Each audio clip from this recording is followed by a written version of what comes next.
Hello friends, welcome back to my channel Vandana's boutique. तो friends, आज मैं जो कटिंग आप लोगों के साथ शेयर करने जा रही हूँ, एकदम डिफरेंट मेजरमेंट मेरे पास आया हुआ है। तो मैंने सोचा कि ये वीडियो आप लोगों के साथ शेयर करनी चाहिए।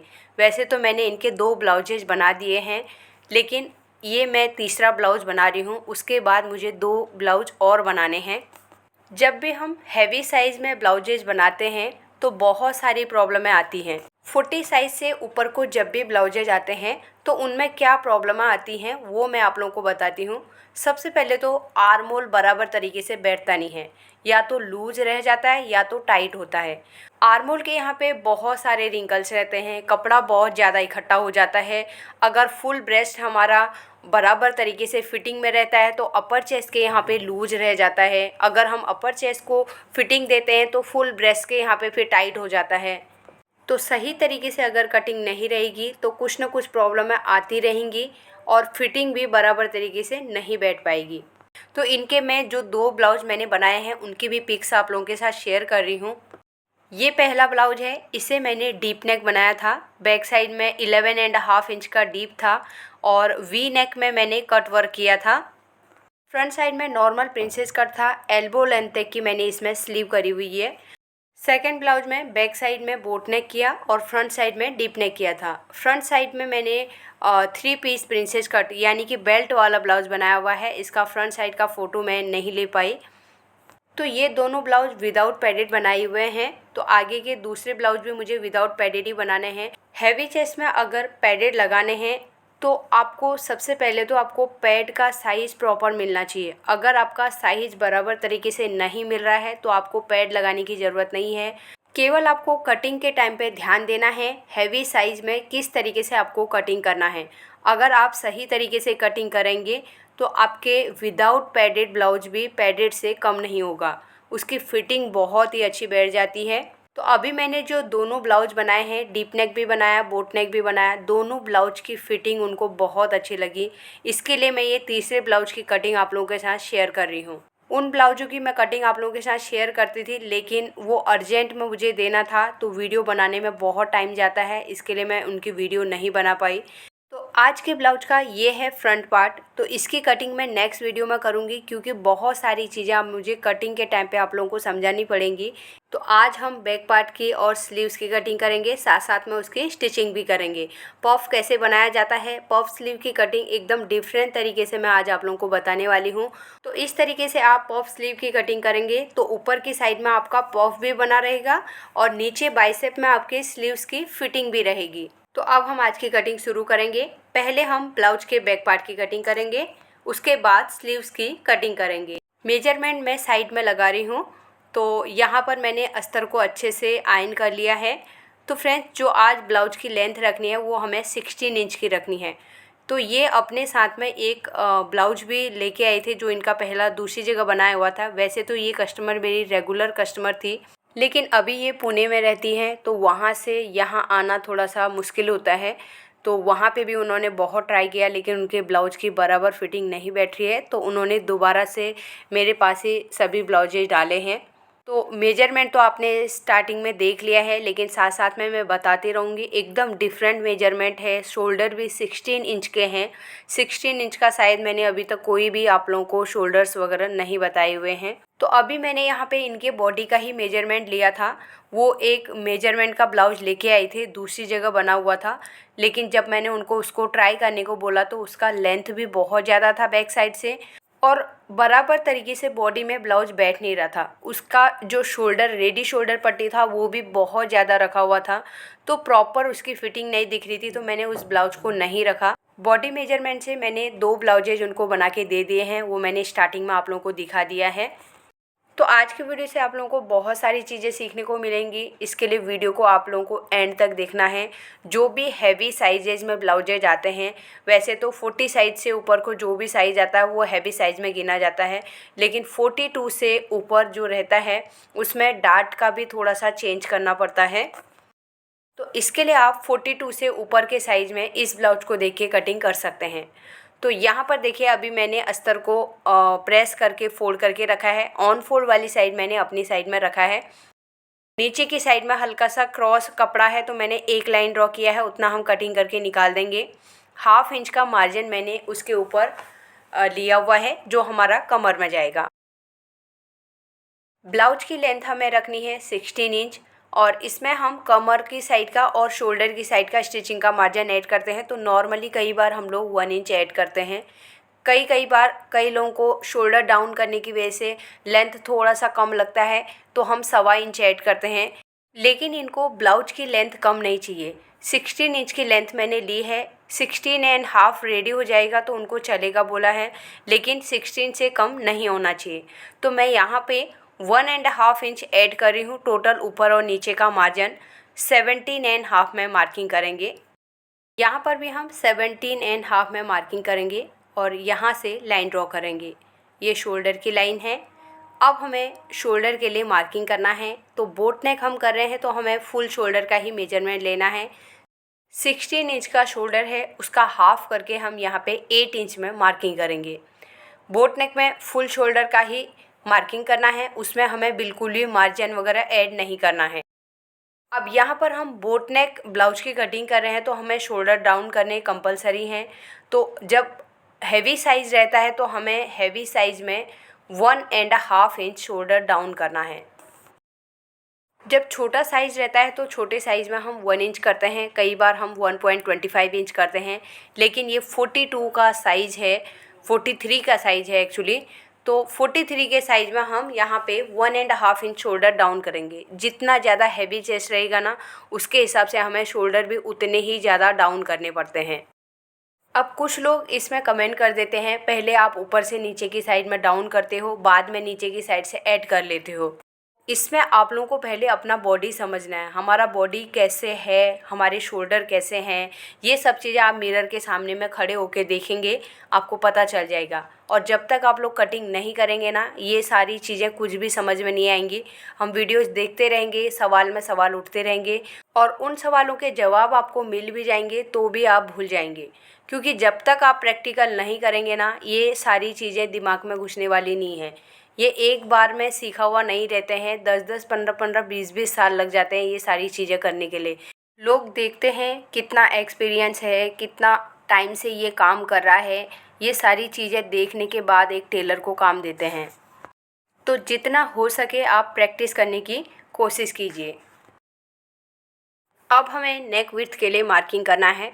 तो मैं यहाँ पे एक नॉर्मल नेक विड्थ का मार्किंग कर रही हूँ अभी, क्योंकि हमें फ्रंट में डीप नेक करना है तो बाद में हमें थोड़ा तो चेंज करना पड़ेगा। तो 4 इंच में मैं नेक का विड्थ लगा रही हूँ, क्योंकि अभी मुझे शोल्डर डाउन करना है तो इसके लिए एक नेक विड्थ का मार्किंग करना ज़रूरी है।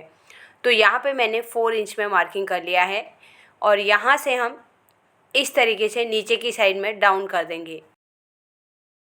ऊपर की साइड में हमारा जितना शोल्डर का मार्किंग है उतना ही हमें नीचे की साइड में मार्क करना है। 8 इंच है, नीचे भी हम सेम 8 इंच में मार्किंग करके इस तरीके से लाइन को नीचे बढ़ा देंगे। ये आर्म होल वाली लाइन है। अब हमें आर्म होल डाउन करना है। आर्म होल डाउन करने के लिए हमें फॉर्मूले का यूज करना है। तो बोट नेक ब्लाउज की जब हम कटिंग करते हैं तब हमारा आर्म होल का फॉर्मूला है chest divide by 6 plus 1 inch करते हैं, लेकिन ये हर साइज़ के हिसाब से थोड़ा चेंज करना पड़ता है, कम ज़्यादा हमें ऐड करना पड़ता है। अगर आपका साइज़ 28 से 32 के बीच में है तब आपको 1.25 इंच ऐड करना है, और कई बार हो सकता है 1.5 इंच भी ऐड करना पड़ सकता है। वो हमारे आर्म होल के मेजरमेंट के ऊपर डिपेंड करता है। अगर 33 से 37, 38 तक आपका साइज़ है तब आप 1 इंच भी प्लस कर सकते हैं, और 40 से ऊपर को अगर जाएगा तो फिर आप उसमें हाफ इंच ऐड कर सकते हैं। अब ये सब चीज़ें हमारे आर्म होल के मेजरमेंट के ऊपर भी डिपेंड करता है। कई बार हमारा चेस्ट हैवी रहता है और आर्म होल कम रहता है, तब हमें आर्म होल में से फिर माइनस भी करना पड़ता है। और आर्म होल का मेजरमेंट ज़्यादा रहेगा तो फिर हमें ऐड करने की ज़रूरत नहीं पड़ेगी। तो बहुत सारी चीज़ें देखनी पड़ती हैं। तो फार्मूला तो मैंने आप लोगों को बता दिया है। कई बार फार्मूला बराबर तरीके से बैठ जाता है, लेकिन कई बार काम नहीं करता है। तो इस चीज़ को आपको ध्यान में रखना है। थोड़ा बहुत 19-20 हमें अपने आप करना पड़ता है। तो अब हमें आर्म होल डाउन करना है। तो आर्म होल डाउन करने के लिए हम करेंगे 43 डिवाइड बाई 6, 7.1 आता है। तो मैं यहाँ पे 7.1 में मार्किंग करूँगी। तो इसमें मैं अभी बिल्कुल भी ऐड नहीं कर रही हूँ, क्योंकि हमारा चेस्ट का मेजरमेंट ऑलरेडी ज़्यादा है और जब हम ज़्यादा मेजरमेंट को डिवाइड करते हैं तो हमारा आर्म होल का मेजरमेंट भी ज़्यादा ही आता है, फिर बराबर तरीके से हमारी गोलाई नहीं लग पाएगी। तो अभी मैं यहाँ पे 7.1 में ही मार्किंग कर रही हूँ। अगर हमारा आर्म होल का मेजरमेंट कम आएगा या ज़्यादा आएगा तो उसके हिसाब से हम ऊपर नीचे उसे कर सकते हैं। तो यहाँ पे मैं अब 7.1 में मार्किंग करूँगी। 7.1 मतलब 7 के बाद एक सूत ज़्यादा, यानी कि एक लाइन उसके आगे मार्क करना है। इस लाइन को आगे बढ़ा देंगे, ये चेस्ट वाली लाइन है। तो बैक साइड में हम लोग बोट नेक कर रहे हैं। नीचे की साइड में केवल हमको ड्रॉप शेप जैसा ओपन करना है, लेकिन बहुत ज़्यादा ब्रॉड नहीं करने वाले हैं। बोट नेक में हमारा नेक ऊपर ही रहेगा, फैलने वाला बिल्कुल भी नहीं है। इसके लिए लूजिंग ऐड करना है। तो 43 प्लस इसमें हम करेंगे 2.5 इंच, 2.5 इंच हमें ऐड करना है। तो 45.5 हो गया और डिवाइड करेंगे हम इसे 4 से, तो 11.3 मतलब कई लोगों को समझ में नहीं आएगा, 1 2 3 मत बोलो बोलते हैं, लेकिन हमको ये बोलना पड़ेगा क्योंकि एक सूत दो सूत कई लोग नहीं समझते हैं। जो इंग्लिश में बोलने वाले रहते हैं उन लोगों को सूत नहीं समझता है। तो आप लोगों को समझना है, जो एक एक लाइन है ना वो मार्क करना है। जैसे यहाँ पे 3 आ गया तो आप कैलकुलेट कीजिए, कैलकुलेट करके करेंगे तो आपका बराबर तरीके से यहाँ पे मेजरमेंट आएगा। तो 11.3 मतलब 11.5 में से एक सूत कम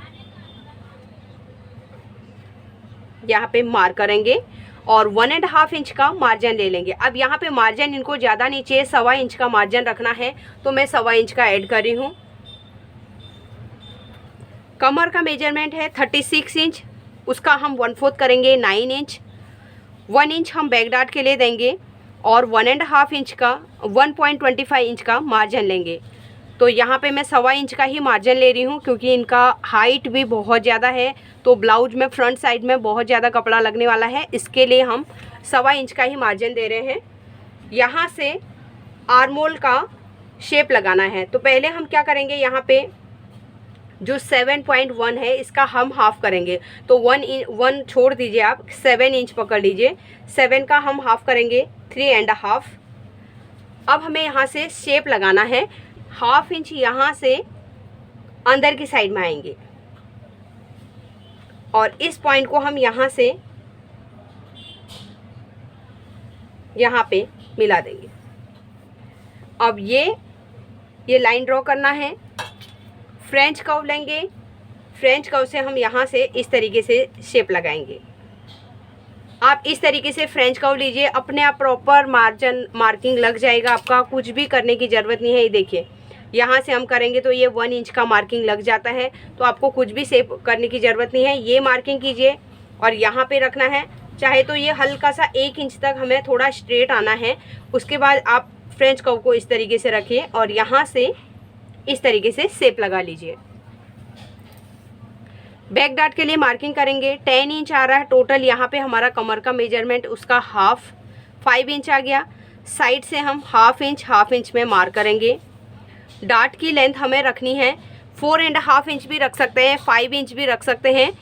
तो इस तरीके से हम यहाँ से 5.5 टोटल मार्जिन वाला जो है नीचे से लेके यहाँ तक 5.5 इंच में मार्क करेंगे। अब ये जो साइड में हमने मार्किंग किया है हाफ इंच की, इस तरीके से मिला देंगे। ये हमारा डार्ट बन गया।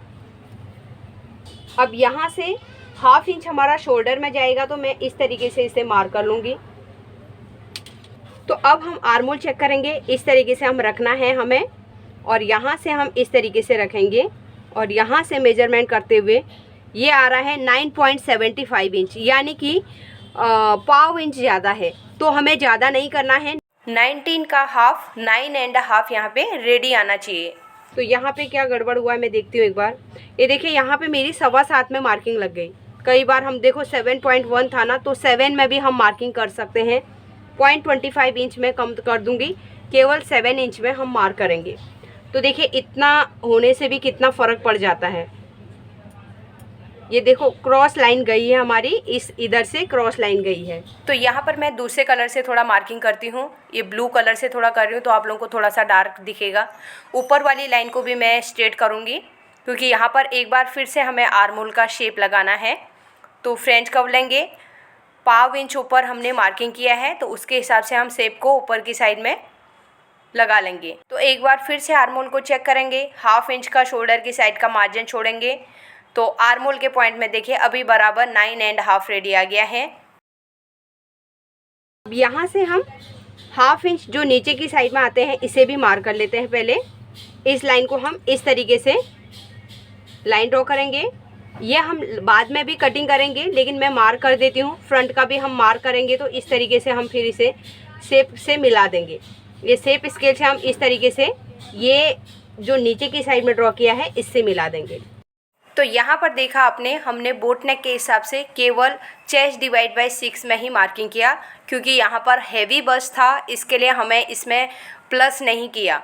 अगर हम प्लस करते तो फिर आर्म होल का साइज़ 21, 22 के आसपास हमारा बहुत बड़ा आ जाता। इसके लिए हमें इन चीज़ों का ध्यान रखना है। यहाँ पे हैवी साइज होने की वजह से बोट नेक में भी हमने चेस्ट डिवाइड बाय 6 में ही मार्किंग किया हुआ है। 7.1 आता है, हालांकि उसमें से मैंने एक सूत भी और कम कर दिया है। केवल 7 इंच में हमारा आर्म होल डाउन है। अब हमें नेक डीप के लिए मार्किंग करना है, तो 3.5 इंच का मुझे नेक का डीप लेना है। 1/2 इंच हमने शोल्डर का मार्जिन ऊपर मार्क करके रखा है, तो यहाँ पे मैं 3.5 इंच में ही मार्किंग करूँगी। अब फ्रेंच कर्व से हम इसे शेप लगाएंगे, तो इस तरीके से हमें रखना है। पहले हम हल्का सा हाफ शेप लगाएंगे, फिर ऊपर की साइड में हमें हल्का क्रॉस करना है। तो एक बार मैं पहले ब्लाउज में से भी चेक कर लेती हूँ इनका रेडी शोल्डर कितना रखना है। पहला ब्लाउज बराबर तरीके से उनको आ गया है, तो उतना ही हमें रखना है। 2.5 इंच ये रेडी शोल्डर पट्टी है, तो उसी के हिसाब से हम मार्किंग करेंगे। अब यहाँ पर थोड़ा सा हमको ध्यान देना है, ये बोट नेक है ना, तो ऊपर की साइड में भी हल्का सा फैलने के बाद बाहर की साइड में जाता है।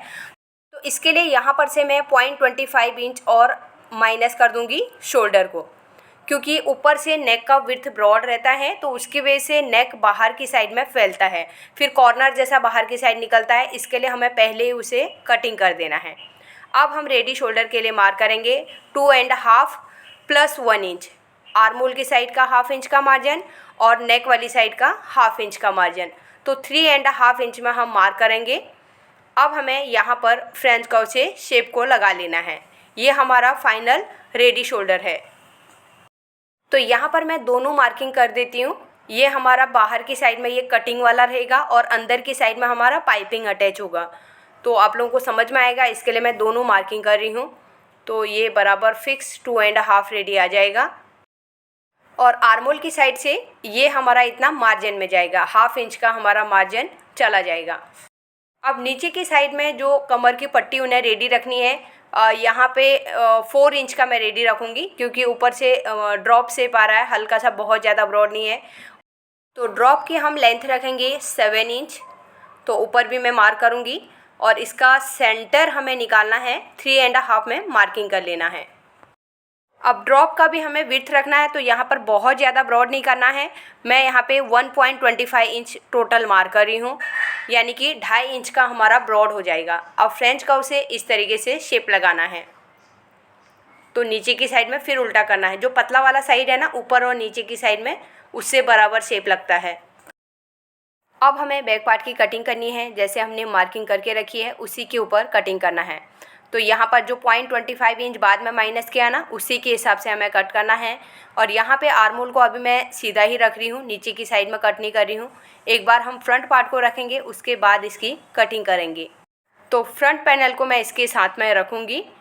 तो यहाँ पर देखिए, ऊपर की साइड में मैंने जो डाउन किया था ना, वैसे ही मार्क करना है। और नीचे भी हमारी लेंथ बराबर आ रही है, क्योंकि ये बोट नेक है ना, इसलिए इसमें नीचे से ज़्यादा माइनस करने की ज़रूरत नहीं पड़ रही है।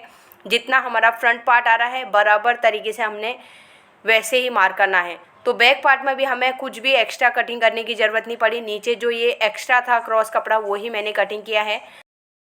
और आर्म होल में मैंने जो ऊपर की साइड से 1/2 इंच नीचे डाउन किया था, उसी को कट करना है। तो एक बार मैं फ्रंट पार्ट को फिर से रख के दिखा रही हूँ। तो देखिए, दोनों की साइड्स बराबर हैं। तो ये हमारी फिटिंग वाली मार्किंग है। दोनों की मार्किंग सेम ही आएगी। हमने फ्रंट पार्ट में जैसे मार्किंग किया था, वैसे ही बैक में भी किया है। अब हमें स्लीव्स की कटिंग करनी है। तो स्लीव्स में मैं पफ स्लीव बनाने वाली हूँ, तो एक अलग तरीके से मैं आप लोगों को बताने वाली हूँ। तो देखिए, मैंने दोनों स्लीव्स के लिए कपड़ा लिया है, फोल्ड करके रखा है। इसमें मुझे जॉइंट नहीं लगाना है, तो इसके लिए मैंने थोड़ा सा ज़्यादा ही कपड़ा लिया है और इसे एक बार अच्छे से आयरन कर लेंगे। नीचे की साइड में एक लाइन ड्रॉ करेंगे। अब यहाँ पे पहले एक नॉर्मल हमें स्लीव की लेंथ लगानी है जो एल्बो लेंथ तक की रहती है। तो इनकी लेंथ 11 इंच है, तो मैं यहाँ पे 1 इंच का मार्जिन ऐड करके 12 इंच में मार्किंग करूँगी। ये हम नॉर्मल जो एल्बो स्लीव की कटिंग करते हैं ना, उसी के हिसाब से पहले लेंथ लेना है। तो यहाँ पे एक लाइन ड्रॉ करेंगे। पफ के लिए हमें अलग से ही ऐड करना है, तो यहाँ पे इनको बहुत ज़्यादा पफ नहीं चाहिए, तो मैं यहाँ पे 3.5 इंच का ऊपर की साइड में एक्स्ट्रा ले रही हूँ पफ के लिए। अब यहाँ पर अलग अलग तरीके से पफ बनाया जाता है। कई लोगों को उठा हुआ एकदम से ज़्यादा पफ चाहिए, तो उसके लिए लेंथ ज़्यादा लेनी पड़ती है। जितना भी आपको पफ रेडी करना है उसका डबल आपको कपड़ा लेना है ऊपर की साइड में। तो यहाँ पर मुझे 1.5 इंच के आसपास ही रेडी करना है, तो इसके लिए मैंने 3.5 लिया है। जितना भी आपको रेडी करना है उसका डबल लेना है। अगर आपको उससे ज़्यादा चाहिए तो आप 5 इंच में भी मार्किंग कर सकते हैं। तो यहाँ से अभी देखिए, यहाँ से मैं 1.5 इंच में मार्क कर रही हूँ। तो आप ध्यान से देखिए मैं किस तरीके से पहले मार्किंग कर रही हूँ। स्केल को हमें इस तरीके से क्रॉस रखना है। नीचे हमारा मेन लाइन वही रहेगी, ऊपर हमने 1.5 इंच का मार्किंग किया है। अब हमने यहाँ पे पफ के लिए साइड में बढ़ा दिया है, लेकिन हम लेंथ इसी तरीके से लेंगे। पहले हम नॉर्मल स्लीव की मार्किंग करेंगे। लेंथ हमने लगा दिया है। अब हम आर्म होल डाउन करेंगे। यहाँ से 4.5 इंच में मैं नीचे की साइड में मार्क करूँगी। इस लाइन को भी स्ट्रेट करना है। अब हमें यहाँ से ये इसको छोड़ देना है, जो हमने ये पफ के लिए किया है ना, उसे आपको छोड़ देना है। लाइन में से हम यहाँ पे 1.5 इंच में मार्क करेंगे। अब स्लीव का हम नीचे राउंड लगा लेंगे। जितना हमारा स्लीव का बॉटम है उसका हाफ करके मार्किंग करना है। 11 इंच है, उसका हाफ करके 5.5 में मार्किंग करेंगे। 1.25 इंच का मार्जिन ले लेंगे। अब हमें आर्म होल के लिए मार्किंग करना है। तो यहाँ पर 9.5 हमारा हाफ ऑफ आर्म होल था, उसमें से भी हमें 1 इंच माइनस करना है, तो 8.5 हो गया। यहाँ पे हम 8.5 इंच में मार्क करेंगे। तो पहले हम साइड से फिटिंग वाला मार्किंग कर लेते हैं। तो यहाँ पे मैं शेप स्केल लूँगी। इस तरीके से हम आर्म होल के पॉइंट को और स्लीव जो राउंड लगाया है उसको हम शेप लगा देंगे। बाहर की साइड में 1.25 इंच का मार्जिन भी ले लेंगे। 0.75 इंच हम आर्म होल वाले पॉइंट से अंदर की साइड में मार्क करेंगे। अब हमें नॉर्मल स्लीव का मार्किंग करना है। तो पहले हम नॉर्मल स्लीव के हिसाब से एक बार शेप लगाएंगे, फिर हम ऊपर की साइड से पफ बनाएंगे। तो यहाँ से हम शेप लगाएंगे और आर्म होल के पॉइंट में इस तरीके से मिला देंगे। अब ऊपर की साइड से हमें पफ के लिए मार्किंग करना है। तो यहाँ पे पहले 4 इंच में मार्क करेंगे और ऊपर भी हमें 4 इंच में यहाँ पे मार्क कर लेना है। तो यहाँ से होते हुए हम नीचे की साइड में फिर से शेप लगाएंगे। तो अब मैं फ्रेंच कर्व लूँगी। फ्रेंच कर्व से एक बार इसे डार्क करेंगे। तो ऐसे यहाँ से ऊपर से लगाना है और नीचे की साइड में उल्टा करना है फ्रेंच कर्व को, और अंदर वाली साइड से फ्रंट आर्म होल का शेप लगाना है। तो इस तरीके से यहाँ पे हल्का सा गहरा आना चाहिए अंदर की साइड में। यहाँ पर हमारे बैक आर्म होल और फ्रंट आर्म होल दोनों का शेप लग गया है। अब ये जो हमने 1.5 इंच बढ़ाया था इसे हम फोल्ड कर देंगे, तो केवल ऊपर की साइड में अभी पफ है। तो यहाँ पर मैंने 1.5 इंच का इसके लिए लिया, क्योंकि हमारे दोनों साइड से प्लेट्स बननी चाहिए, तभी पफ बराबर तरीके से बनेगा। 1.5 का डबल करेंगे तो 3 इंच का एक स्लीव में हमारा पफ बनेगा। तो यहाँ पर ऊपर की साइड में मैंने टोटल 3.5 इंच लिया है। अगर आपको ज़्यादा पफ चाहिए तो आप ज़्यादा ले सकते हैं, अगर कम चाहिए इससे तो आप इससे थोड़ा कम भी कर सकते हैं। तो एक बार हम इसे फोल्ड करके आर्म होल का मेजरमेंट करेंगे। तो यहाँ पर से हमारा 8.5 आना चाहिए। 9.5 हमारा हाफ ऑफ आर्म होल था, उसमें से 1 इंच कम होना चाहिए, तो ये बराबर है। अब हम इसकी कटिंग करेंगे। तो जहाँ पर मार्किंग करके रखी है उसी के ऊपर कट करना है। तो पहले बैक आर्म होल को हम कट करेंगे, उसके बाद हम फ्रंट आर्म होल की कटिंग करेंगे। आर्म होल के पॉइंट में एक कट लगाएंगे। अब हमें स्लीव को ओपन करना है और फ्रंट आर्म होल की हम कटिंग करेंगे। तो यहाँ पे जो मार्किंग करके रखी है उसी के ऊपर मैं कट कर रही हूँ। तो ये देखिए हमारा फ्रंट आर्म होल कट गया है। यहाँ पे हमें एक नॉच लगा लेना है जिससे कि फ्रंट आर्म होल का पता चलेगा। तो यहाँ पर हमने पफ स्लीव की भी कटिंग कर ली है। तो इनको मेन फैब्रिक के ऊपर रख के मैं कटिंग कर लूँगी। अब हम चलते हैं मशीन के ऊपर, इसकी स्टिचिंग शुरू करेंगे। तो सबसे पहले हम बैक पार्ट रेडी कर लेंगे। तो बैक पार्ट के लिए मैंने बैक साइड में नेक भी रेडी करके रखा है। तो ये है बैक पार्ट का अस्तर। तो इसे हम ओपन करेंगे और मेन फैब्रिक को इसके ऊपर रखेंगे। तो कमर की साइड से पहले हम 1/2 इंच का मार्जिन लेते हुए स्टिच लगाएंगे।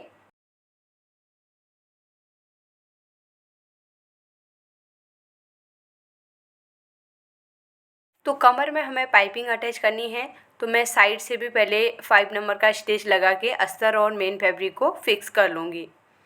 तो यहाँ पे किनारे किनारे में स्टिच लगाना है।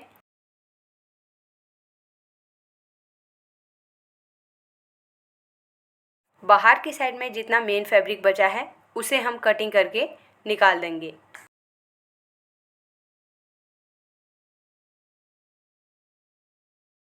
तो ब्लाउज को यहाँ पे हम फोल्ड कर लेंगे और नेक की कटिंग कर लेंगे, क्योंकि नेक में भी हम पाइपिंग अटैच करने वाले हैं। बाहर वाली जो लाइन है उसके ऊपर हमें कटिंग करना है। तो बैक साइड में मैंने डार्ट के लिए मार्किंग करके रखा है, उसी के ऊपर हमें स्टिच लगाना है। तो यहाँ से मैं नीचे की साइड से 1/2 इंच का मार्जिन लेते हुए ऊपर की साइड में क्रॉस कर लेंगे। सेम तरीके से मैं दूसरी साइड का डार्ट भी लगा लूँगी।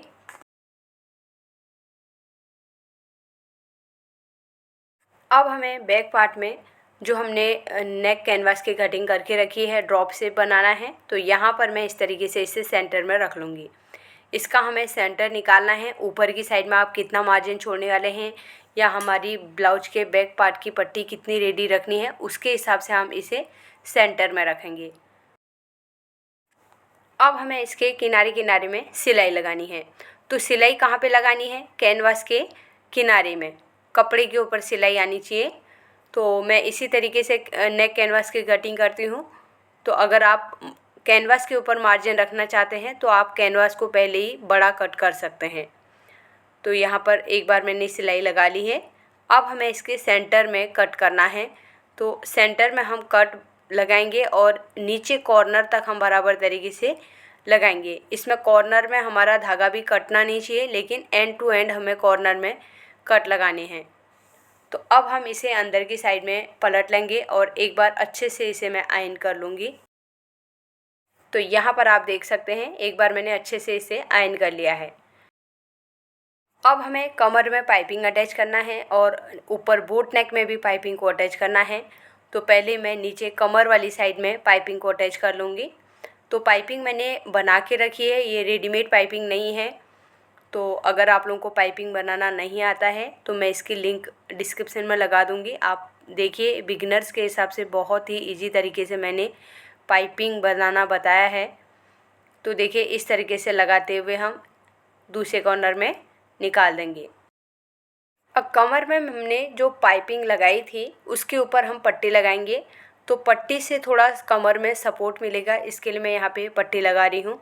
जैसे हमने सीधी वाली साइड से पाइपिंग को अटैच किया था, वैसे ही पाइपिंग के ऊपर हमें पट्टी को रखते हुए सिलाई लगानी है।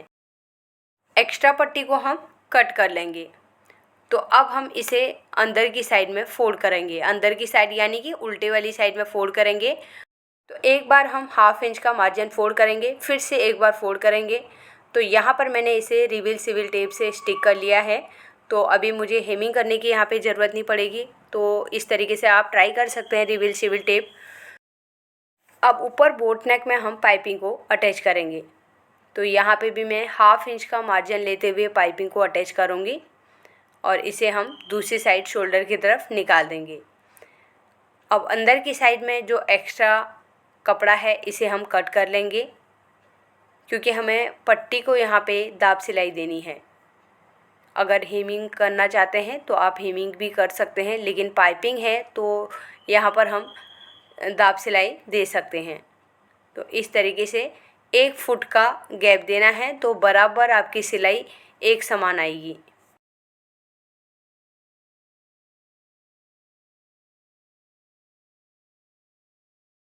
अब हमें स्लीव्स को रेडी करना है। तो यहाँ पर भी मैं पहले एक अस्तर ले लूँगी, उसके ऊपर पाइपिंग को अटैच करेंगे। 1/2 इंच का मार्जिन लेते हुए इसे हम अटैच करेंगे। अब इसके ऊपर मेन फैब्रिक को रखेंगे। तो इसके सेंटर में हमें रखना है मेन फैब्रिक के अस्तर को। तो अब फिर से हम नीचे पाइपिंग वाली साइड में सिलाई लगा लेंगे। तो इससे हमारी पाइपिंग भी कवरिंग हो जाएगी और स्लीव्स में भी फिनिशिंग आएगी। तो अस्तर को हम अंदर की साइड पलट देंगे। एक बार मैं पूरे स्लीव्स में अच्छे से प्रेस कर लूँगी।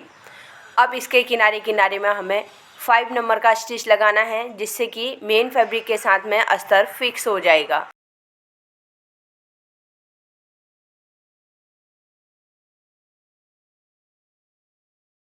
साइड में जो मेन फैब्रिक बचा हुआ है उसकी हम कटिंग कर लेंगे।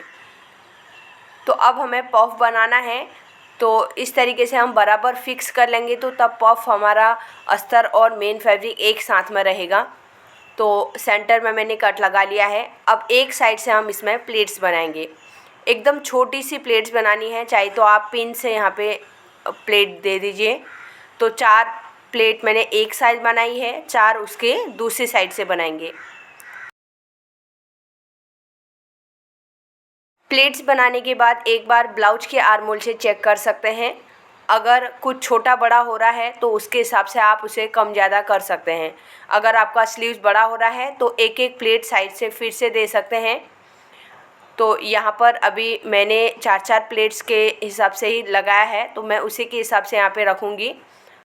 हमें ब्लाउज के साथ में स्लीव्स को अटैच करना है। तो यहाँ पर मैं एक साइड से स्लीव्स को अटैच करते हुए जो स्लीव्स का सेंटर है और जो हमारे ब्लाउज का शोल्डर अटैच किया हुआ सेंटर है, वो दोनों एक साथ में आना चाहिए। तो इस तरीके से मिलाते हुए जो हमने सेंटर में प्लेट डाल के रखी है उसे चेक करके ही हमें सेंटर में रखना है। तो यहाँ पर मेरा बराबर आ गया है, तो मैं उसी हिसाब से सिलाई लगा रही हूँ। अगर आप लोगों का प्लेट्स कम हो जाता है तो आप इसमें से प्लेट्स को खोल सकते हैं। अगर स्लीव्स बड़ा हो रहा है तो फिर एक एक प्लेट साइड से दे सकते हैं। तो यहाँ पर मेरा दोनों साइड में बराबर है। तो ये हमारा पफ बन गया। अब मैं अंदर की साइड में इंटरलॉक कर लूँगी। अब हमें साइड वाली फिटिंग करनी है। तो यहाँ पर मैंने मार्किंग करके रखा है, उसी के ऊपर सिलाई लगाएंगे। तो स्टार्टिंग में लॉक करेंगे और जो मार्किंग किया हुआ है उसके ऊपर हम सिलाई लगाएंगे। ये हमारी अंदर की फिटिंग वाली सिलाई रहेगी। उसके बाद हम बाहर से 2-3 सिलाइयाँ एक्स्ट्रा लगाएंगे।